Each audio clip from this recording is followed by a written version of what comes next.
सध्या डायमंड साड्या किंवा फॅन्सी साड्यांवरती सुंदर दिसणारी आणि ट्रेंडिंगमध्ये असणारी क्लचर हेअरस्टाईल कशी करायची तर चला पाहूयात। नमस्कार, पुन्हा एकदा स्वाती स्टाईलमध्ये मनापासून स्वागत। आज आपण बघणार आहोत एक क्लचर वापरून सुंदर अशी आणि कमी वेळेमध्ये होणारी क्लचर हेअरस्टाईल। यासाठी समोरचे केस आहेत त्या अर्ध्या पार्टिशनचे मी छान असे समोरून गोळा केलेले आहेत आणि हे केस बघा हाताने पाठीमागे पकडलेले आहेत। तर आज आपण पप किंवा केस सिक्युअर न करता डायरेक्टली या केसांच्या 3 पेड्यांची वेणी घालणार आहे। जरी 3 पेड्यांची वेणीची फॅशन आउट ऑफ फॅशन असेल तरी सुद्धा या हेअरस्टाईल मध्ये ही वेणी खूप सुंदर दिसणार आहे। याच बरोबर आपल्याला जास्त पिन्स वापरण्याची गरज सुद्धा पडणार नाही आणि ही पटकन होणारी आहे।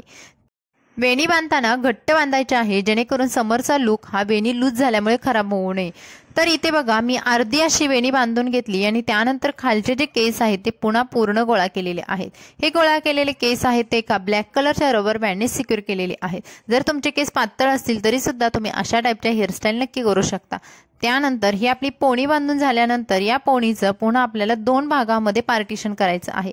तुम्ही बघाल मी हातामध्ये एक छोटासा दुसरा रबर बँड सुद्धा घेतलेला आहे आणि काही ठराविक अंतरावरती गेल्यानंतर खालचे जे केस आहेत तर ते फोल्ड केलेले आहेत। थोड्या प्रमाणात फोल्ड केल्यानंतर एका रबर बँडने हे फोल्ड केलेले केस सिक्युअर केलेले आहेत। त्यानंतर ही पोणी आपल्याला वरच्या दिशेने घेऊन जायचे आहे आणि जिथे आपण छोटा रबर बँड वापरलेला आहे तर तिथे एका क्लचरने हे वेणी सिक्युअर करायचे आहे।